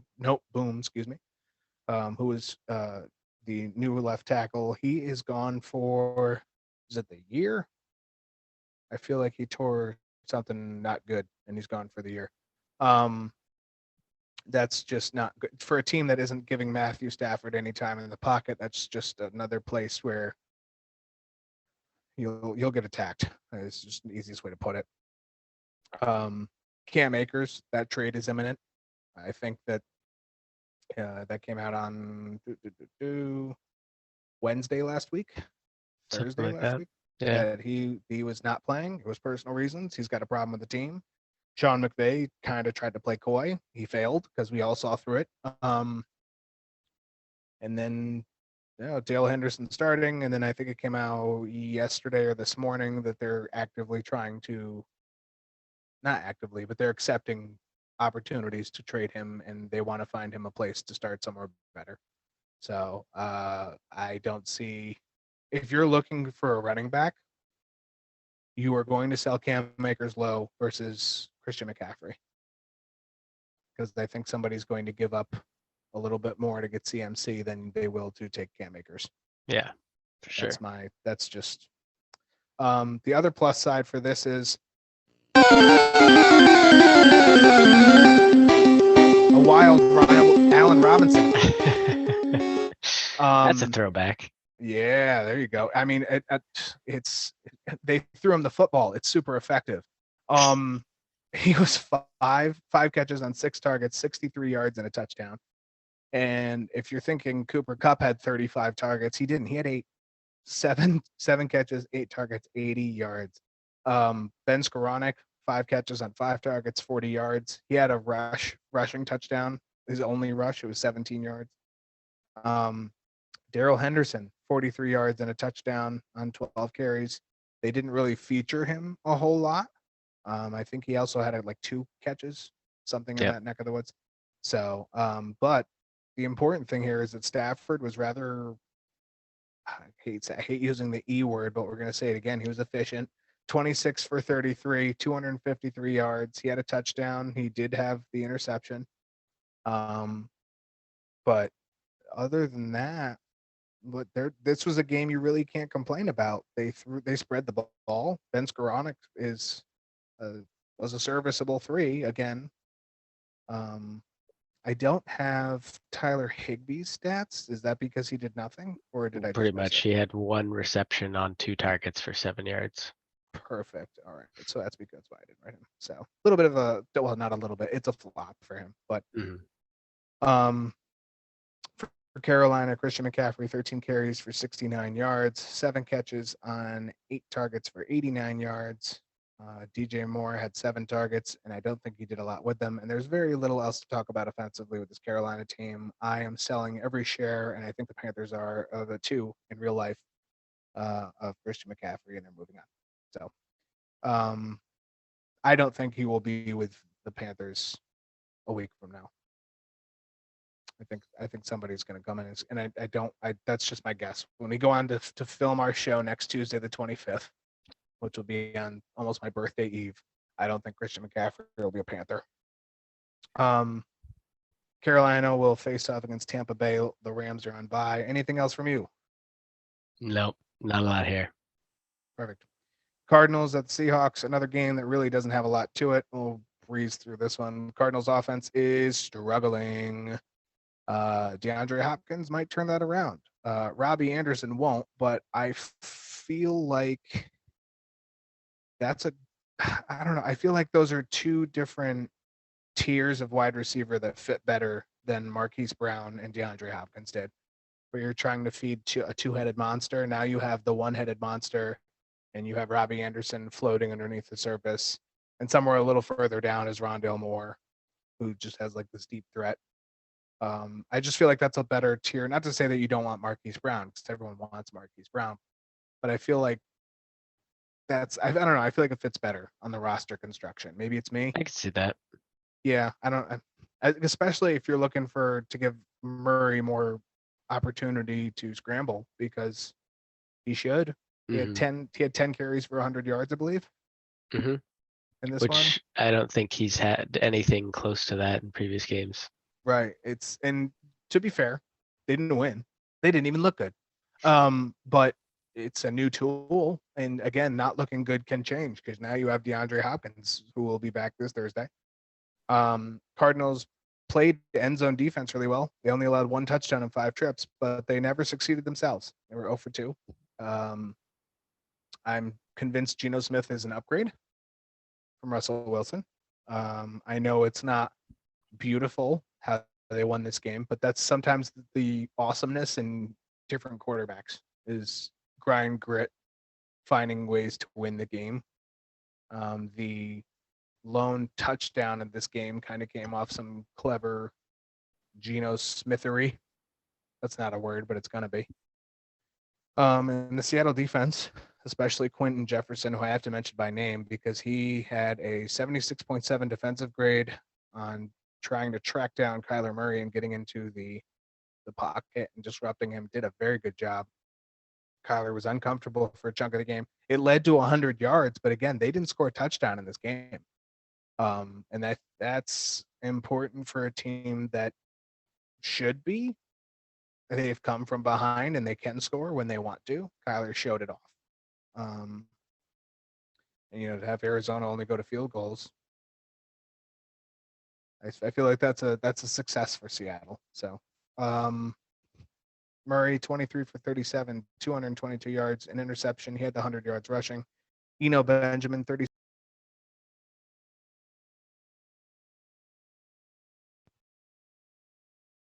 And welcome back to the final part of episode 13 of the Fantasy Flyer. Going to finish up our week 6 slate review. Eagles and Cowboys, the last of our host v host games. Eagles won this one 26-17, which means 10 points host v host. Well, 13 points for Taylor. Cowboys defense was not bad at all. They applied pressure to Jalen Hurts. You can see it in his stats. It seemed like Philadelphia they had the speed to complete the plays around pressure for the most of the game. For Dallas, Cooper Rush was not Pooper Rush, more likely. He had his first loss as the starting quarterback for Dallas. He did not play well enough to deserve the win, in my opinion. He was inaccurate. He can't scramble. I mean, I'm not talking like Jalen Hurts scramble. Just Dak Prescott scramble would be good enough. I don't know if Dallas can maybe get their hands on Dak Prescott at the trade deadline or like this week. But that he can't move and it hurts. Philadelphia was able to apply pressure in several different ways. Rush got the ball out quick some points, and other times he didn't. And there was a lot of inaccurate passes, a lot of 3 and outs from Dallas, especially to start the game. I think halftime it was like 20-3 or something like that. It wasn't good. It was, yeah. Zeke actually was a bright spot for Dallas. He's kind of always had Philly's number from what I heard on the telecast. Yeah, he was successful running the ball. He had like a 6-yard average, I think, this game. He had a touchdown. He did well. Philadelphia, all in all, just too strong. They have Super Bowl aspirations, and anything short of that is probably a disappointment at this stage, I would imagine. So, Hurts 15 for 25, 155 yards only. 2 touchdowns, only 27 yards rushing. He was kind of held. Miles Sanders, 18 carries, 71 yards and a touchdown. A.J. Brown, 5 catches on 8 targets, 67 yards and a touchdown. Devontae Smith, 5 for 5, 44 yards and a touchdown. Everybody else was there, so pressure didn't do as much as it needed to. For Dallas, Cooper Rush, 18 for 38, 181 yards, 1 touchdown, 3 interceptions. Zeke, 13 carries, 81 yards and a touchdown. CeeDee Lamb, who will love getting Dak back, 5 catches for 10 targets, 68 yards. Jake Ferguson, shout out to the tight end, 40 yards on 4 catches and a touchdown. Dalton Schultz maybe splitting downs with him coming forward. Dallas will face Detroit this week. Philly is on bye. Anything else from this game for you? I feel like it's pretty straightforward. We both predicted the Eagles were going to win. I don't think it's a surprise there. Yeah, I think both of these defenses are kind of for real. The fact that Dallas was able to hinder Hurts a little bit, especially in the running game. I don't think I expected it to this degree. Yeah, it's we knew they were for real. Like, that's Dallas's defense. This was the 2nd and 4th ranked defense respectively going into this game. I think they've swapped after this week. But still 2 of the top 5 defenses right there. And then offenses, that's the difference here is the Eagles offense. I said it on Friday's show, the Dallas offense needs to go, because if they don't go, they're going to suffer. And guess what? They didn't go. So, final game on the Week 6 slate review, Broncos and Chargers, which was Monday Night Football. You can say the Broncos let this one slip away, and there are some positive signs. Russell was scrambling a little bit. Greg Dulcich came from out of nowhere. Off of IR. Off of IR. I think it's only fair that because he came from nowhere, we give him another one of these. Defense, the defense is pressuring high quality quarterbacks. I mean, Herbert threw the ball a lot and was okay with it, but he only had an interception and had no passing touchdowns. So there's something to say there. Latavius Murray was the bell cow. I don't know why Melvin Gordon is not. I can't come up with any reason. I've heard in the recent 12 hours that he wants out to a certain extent. As far as Latavius Murray being the bell cow, this is what Nathan Hackett had to say after the game last night. I thought he did a good job. It looked like he went in there and was running very hard, running downhill. He was making contact and falling forward. So that was really good to see. And I'll have to look at the tape and see how the other 2 guys did. But he definitely got into a rhythm. So obviously he was a fan of Latavius Murray's work and didn't pay attention to anyone else. So I don't know why Melvin Gordon is so hated. I don't know if this has gone back a little while, but I think it's partially because of all the fumbles he's had, and he is a little bit banged up. So I don't know. Yeah, he's old. I don't know if that continues to play into it, but I did sort of think that Latavius was gonna take over, not to this degree, but definitely over Mike Boone for sure. And I honestly, a 32-year-old running back with a 4.4 average, that's pretty solid. So it seems like he's still got some stuff in the tank. Right. It's not even really an age thing that Latavius Murray's doing that. I'm glad you pointed that out, but I don't know if he wants out now. That puts Cam Akers, CMC, and Melvin Gordon on the chopping block. It seems like so. For the other side, Eckler is a must-start RB1. I think that's pretty clear. The Chargers may actually need Keenan Allen back to save Mike Williams because he just gets swamped. I mean, he had 6 targets and only caught 2 of them. Josh Palmer had 12 targets. It seemed like most of going into this game, it seemed like it was going to be. I thought Mike Williams would kind of feast for the most part. I was not ruling out Josh Palmer, and Palmer had more catches than anyway. Wilson. And can't forget Austin Eckler having 16 targets. Yeah. Something crazy. Russell Wilson, 15 for 28, 188 yards and a touchdown. Latavius had 15 carries for 66 yards. Jerry Jeudy, 3 catches for 7, 3 catches on 7 targets, 54 yards. Greg Dulcich, 2 catches on 3 targets, 44 yards and a touchdown. KJ Hamler, same stats, no touchdown. For the Chargers, Justin Herbert, 37 for 57, 238 yards and an interception. I believe that is the most times a quarterback has thrown in a football game without having a passing touchdown in NFL history. Seems probable. Yeah, 14 carries, 36 yards, and a touchdown on the ground for Eckler. He also had the 16 targets, caught 10 of them for 47 yards. His pass game work is, a huge boost to his fantasy output. So, Yeah. again, must start. Even with Allen back, that's not going to go too far south. Josh Palmer, 9 catches on 12 targets, 57 yards, and the aforementioned Mike Williams had 2 catches for 17 yards. Denver will take on the Jets in Denver, and the Chargers will host the Seahawks. Anything else from this one, or can we put the Broncos? The good news is we don't have to see the Broncos on prime time for approximately 2 months. So we will have to see them 3 more times this year. But other than that, I still think that's a good break for us from this. Hopefully they'll be a different team by then. Yeah. Yeah, they do seem to be sort of trending in the right direction, but also sort of struggling. Yeah. Who knows? Wilson's injury will be interesting. Yeah. Just to go over the host v host results one more time. Taylor gets 13 from the Dallas Philly game. I only get 3. I had Philadelphia winning 24-23. I was wrong. We both get 3 points for predicting the Bills winner correct, or the Bills Chiefs at Bills as the winner of that game. Neither one of us get points for the Jets Packers because we both picked the Packers, and we were wrong. So I am up to 73 points. You take out 16 on me, and you go up to 47. So a lot of time left. We'll go Crawling for it. back. That's right.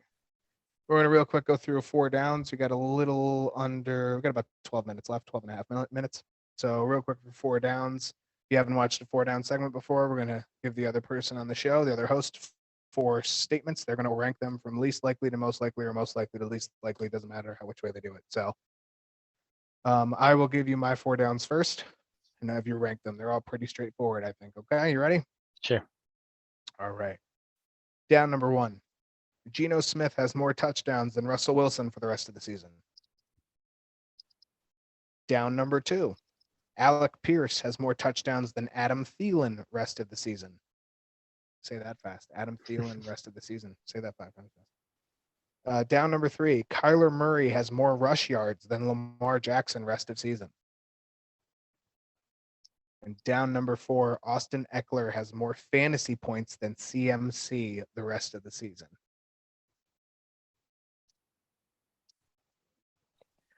Okay. I also had an Eckler one. Let's see. I think Geno more touchdowns than Russ rest of season. I was gonna say that's my most likely.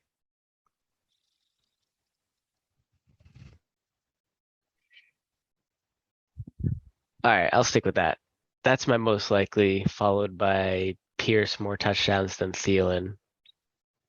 Okay. And then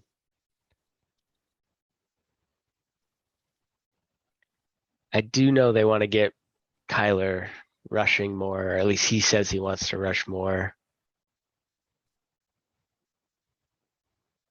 These 2 are tough. I don't know that I would say yes to either of these, so it's just a matter of which one's more likely.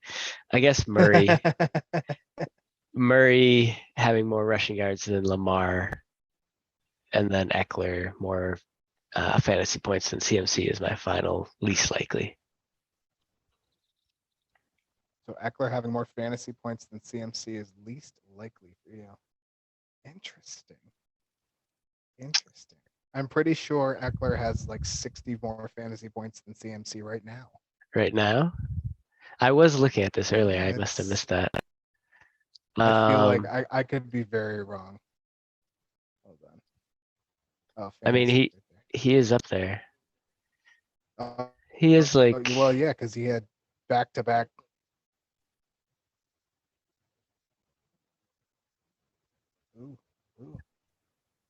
Oh, Oh no, hold on. McCaffrey has. Oh, hold on. This is gonna be interesting. Fantasy points. Okay. are you looking No, at PPR or Eckler. half? It's just overall fantasy points. So it's 1 point per. Hold on, let's find out. 1 point per receiving. No, 10 yards receiving. What? It doesn't tell me. 1 point per 10 yards receiving. That's all it says. So, Eckler has 97 in this, and McCaffrey has 85. So I think this is half PPR. Okay. Uh, Either way, he's got more than him right now, so that's an intriguing stat for it. yeah, definitely. I respect it. All right, so you're 4 for me. So I have essentially a similar question for Eckler, but versus Nick Chubb. So Eckler Okay. more fantasy points end of season than Nick Chubb.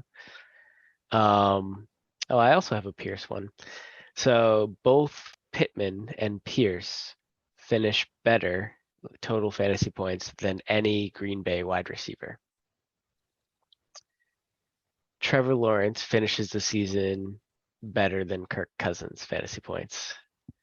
And David Njoku finishes as the number 3 fantasy tight end.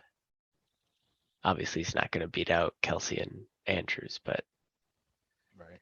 essentially he beats out everybody else. That was under half point PPR, or no, that is PPR, by the way, because now I'm checking all of this. So,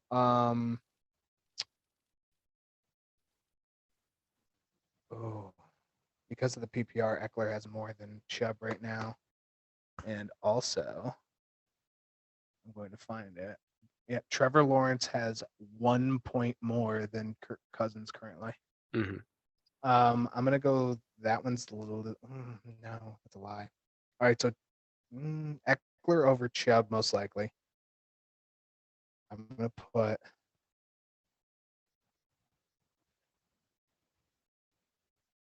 I'm gonna put Pierce. You said Pierce and Pittman over all Green Bay wide receivers, or either one over all. Both of them finishing better than any Green Bay wide receiver. Yeah, I guess all Green Bay wide receivers. Both of them above any Green Bay wide receiver, or all Green Bay wide receivers. No, Oh, yeah. no. Alan Lazard's gonna outscore Alec Pierce. So that one's gonna be my least likely, because he already is outscoring him. He is, yes. What were the other two? Chubb, Eckler. Yeah. Where's that? Lawrence and Kirk and Njoku finishing number 3 at tight end. That one would be my next least likely. Is Njoku. I'll put Lawrence finishing ahead of Cousins is most likely, just because they're so close right now. There's a lot of tools. I guess that one's got to be most likely, because I see. I don't know. That's close. Eckler beating out Chubb is close second to that one because of the PPR. If we're counting PPR, if it's half point PPR, then that one's like last. So All right. that's gonna Yeah. be that's. I think Lawrence over Cousins is 1. Eckler over Chubb 2. Joku, tight end 3 is 3rd, and 4th is Pierce beating Lazard.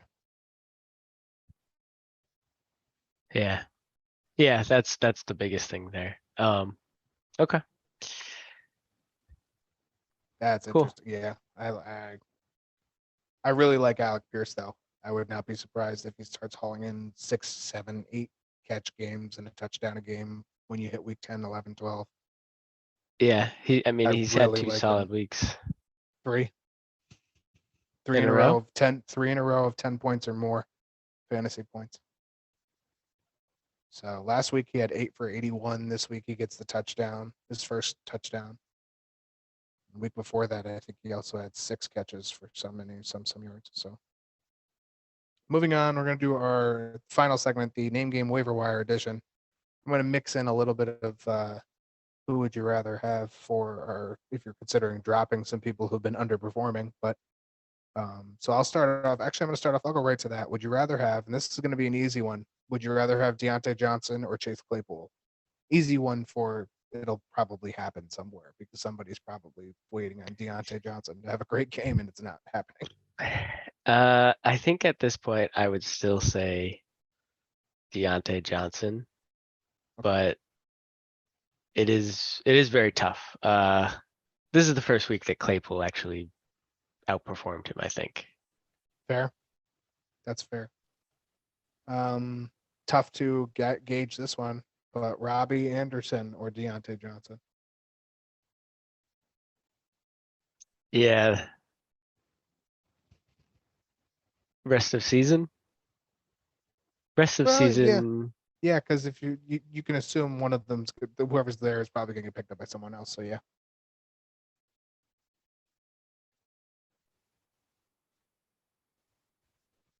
That one's tough because You don't know what Kyler, Robbie's gonna yeah, you don't know what Robbie's gonna be, and Kyler's such a better talent than anything that the Steelers have.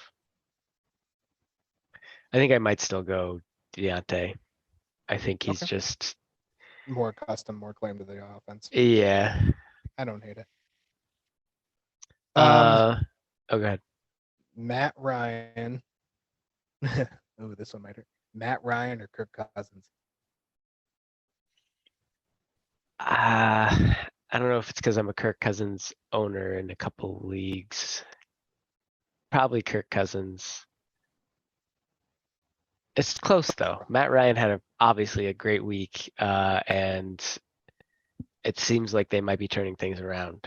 If that's the case, it could go in his favor. But Kirk Cousins always seems to be like a top 12 quarterback by the end of the year, and Matt Ryan ebbs and flows between like a top 5 quarterback and a top 18 quarterback. I don't know. Jesus. Yo, I'm about to blow your mind right here. Brees Hall has more fantasy points than Jalen Waddle, Devontae Adams, Kirk Cousins, Josh Jacobs, and AJ Brown. I total that blows my mind right now. A lot of it, yeah. The Waddle one honestly blows my mind the most. He's right below him. He's a point behind him, but he has more points. Brees Hall has more points than he does. I'm trying to find real quick. Matt Ryan. He only has 83 points. That cannot be right. I mean, up until last week, he's been pretty horrendous. That's true. He did well. This can't have his 33-point blowout. That was this week then. Oh, it wasn't 33. It was 27. That's right. I'm counting all of his completions this week. Or 20, Yeah. 29.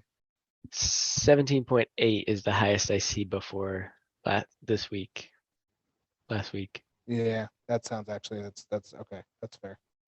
Okay, that answers a lot more questions. I'm thinking in our scoring, not in the league scoring. So, what was yours? You were forming one before. Would you rather have Latavius Murray or Brian Robinson? Robinson. I think I would agree as well. I think he's only going to get better. Yeah. What about Kenyon Drake or Brian Robinson? Robinson. Kenyon Drake is, if someone was to offer, if I have Kenyon Drake and someone offered me a trade for anything above a candy bar, I would take it on Kenyon Drake. Yeah, I feel like that was very much a top. I don't know if that continues, but 100%. Early in the season, he was decent, and now he's done it again. So there is something there. I just don't know what he is for the game plan because it's not consistent. Right. Wan'Dale Robinson or Zay Jones? That might sound crazy, but Wan'Dale. I think so too. I think until someone else, there's a lot of heads in Jacksonville. Until someone steps up and starts to limit Wan'Dale, I just see him he comes back, has a touchdown, 3 targets. He had 37 yards. He did well. So yeah. You definitely want to see more yards, but nobody really got many yards for that team. And I think that they are hurting for a wide receiving option, and he came back off of an injury. So I think he's going to continue to get more usage, and he's probably the best talent they have right now outside of Saquon. That's probably it. I mean, Bellinger seems to be doing well, but yeah, we'll see. Wan'Dale or Michael Gallup with Dak back? Season long Gallup, because there's still 300, 350 yard Dak somewhere there, and that's going to help Gallup a lot. There's no Yeah. Cooper to have some of that. I like that. Okay. You're talking just this week, maybe Wandale still, but Yeah. season long for sure Gallup. Okay. And I'm taking Dulcich. I'm taking Dulcich over any of these other tight ends. I know Bellinger is still there, but Dulcich didn't practice with the team for 6 weeks, And then and then walked on to. And you'd say 3 targets isn't a lot. No one had a lot of targets. There wasn't anybody who had like 9 targets. So Dulcich to me is the best tight end out of all these. We have under a minute to go. So. Yeah, that's where I was going to end it. Actually, is so the other names we have here: Cade Otton, Jade Ferguson. I would take Bellinger over Dulcich, but it's very close. Yeah, and maybe both that's of them to a certain extent. Both of them are touchdown dependent. So yeah. The wide receivers: Donovan Peoples-Jones, Traquan Smith. That's only so far. Chris Olave was cleared. He will play on Thursday. Okay, nice. That happened within the last 2 hours. Tyquan Thornton is there. For our running backs, we kind of touched on all of them. Quarterbacks: Matt Ryan, if he's available. Daniel Jones will have a 12-point game or 20-point game, and that's it. Taylor Heineke this week only. Trevor Lawrence probably should be picked up at this point because he's like QB 10 or 11 on the year, but if he's there, get him. Marcus Mariota, you're getting for the rush upside. So Yeah, if he has a good matchup, he's not a bad play, although he was a bad play one time when he had a good matchup. So that's right. Can't be 100% on it. That's going to do it for this episode of the Fantasy Flyer. This is Taylor. He's been with us again, finally. Hopefully we'll be back on Friday. Please. It makes it so much more when I get us. I'm Derek. As always, we are going to sign out. Let me see if I can find it. I gotta find the clip. Oh my god. I don't even know where it went. I'm out of it. Peace out, y'all. Yeah. Peace. Bob Barker reminding you, help control the pet population. Have your pet spayed or neutered. Goodbye, everybody.